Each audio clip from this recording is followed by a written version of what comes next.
Hello and welcome to Learning in Technology. My name is Frank and I'm glad that you're here. This is a really quick video just to answer a question that a lot of people have been asking me. What is my whiteboard setup and how do I use the Microsoft Whiteboard in Teams? I have some other videos on this channel on how to use Microsoft Whiteboard, but people were asking specifically about the hardware that I use.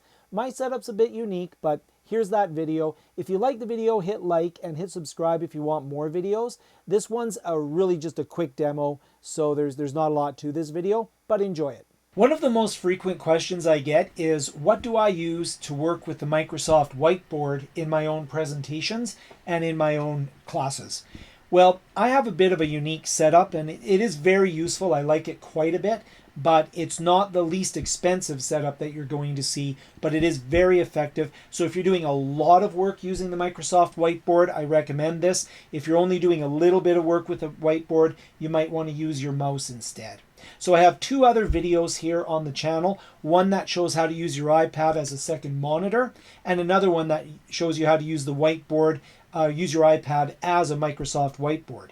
If you go to the one that shows you how to use the iPad as a Microsoft Whiteboard, you'll see on that video, if I use my Apple Pencil, I can draw on the whiteboard. In this case, I cannot. And the reason I can't here is because this iPad is currently acting as another monitor for my Windows system.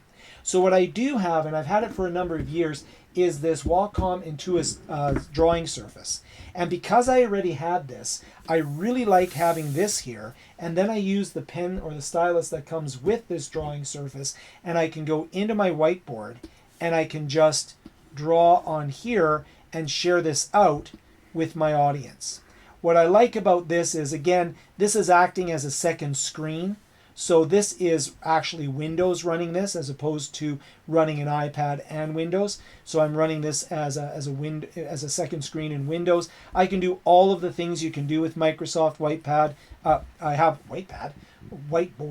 and I have a whole bunch of different videos here on this channel on using that. So I'll go into planets here. Maybe I will. Planets. Let's go Venus, because at the time that I'm writing this, they just discovered the potential that there's life on Venus, which is very exciting. Okay, so I can go in there and I can make all sorts of annotations on here, that sort of thing. So this is my setup. I had a lot of people ask about it. This is not the least expensive setup you're ever going to have, but it is extremely effective, so I do like it quite a bit. The other option is to check out my other videos where I talk about using your iPad as a whiteboard or getting comfortable using your mouse as a whiteboard, which is harder when you want to do text. That's the only thing that I don't like the mouse for. This is very easy once you get used to it, because there is a learning curve with everything. You sort of have to get used to working and in your brain working with this surface and knowing that it's going up there. So sometimes you have to play around with the mouse and such, but it doesn't take long before you make that brain-hand connection. Okay, hopefully that was useful. Very quick video, but I was getting that question a lot.